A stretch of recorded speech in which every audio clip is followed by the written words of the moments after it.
Hi there.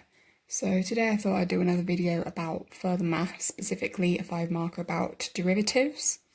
So I'm going to first explain a general rule for how to do derivatives. So I'll give you an example. If it was 5x to the power of 5, you would multiply the index by the coefficient, so you'd get 25x. Then you take away 1 from the order, so 5 minus 1 equals 4, so you get 25x4. Now you can also do a second derivative, which means doing the exact same thing again. So you do 4 times 25 to get 100, then x, then 4 minus 1 is 3, so to get 100x to the power of 3. So now I've got an actual 5 marker here. So it starts off with y equals 6x to the power of 9 plus x to the power of 8 all over 2x to the power of 4. So you need to work out the value of d squared y over dx squared, or in other words, the second derivative.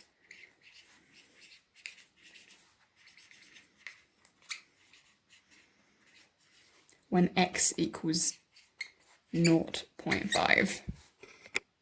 Now to start with, I'm going to make this into one simple equation by getting rid of the 2x to the power of 4.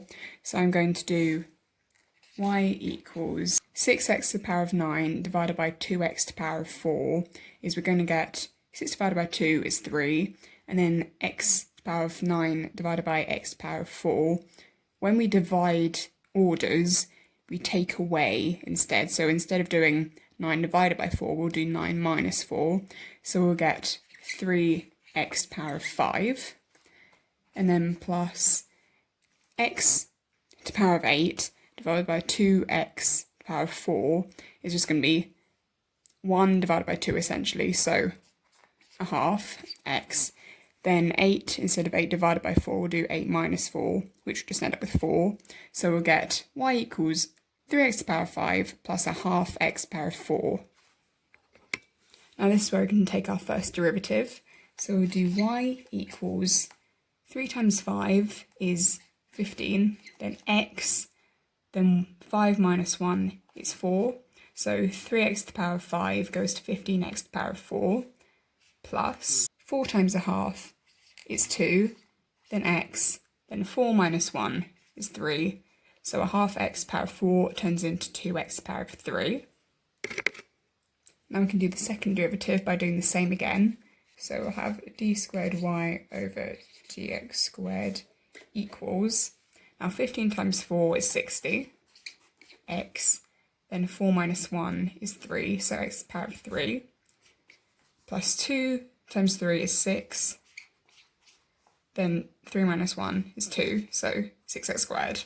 Now what we need to do now is substitute in our value of 0.5, so we're going to get 60 and then 0.5, put that in brackets, power of 3, plus 6, 0.5 squared.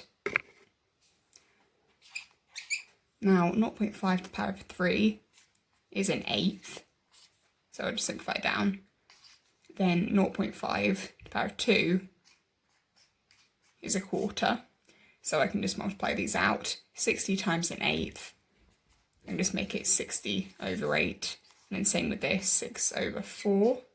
So this turns into, if you put it into a decimal, 7.5 plus 1.5, and those two added is 9. So I'll answer the question, the second derivative of this when x equals 1.5 is 9. That's 5 marker done and dusted. Thanks for watching.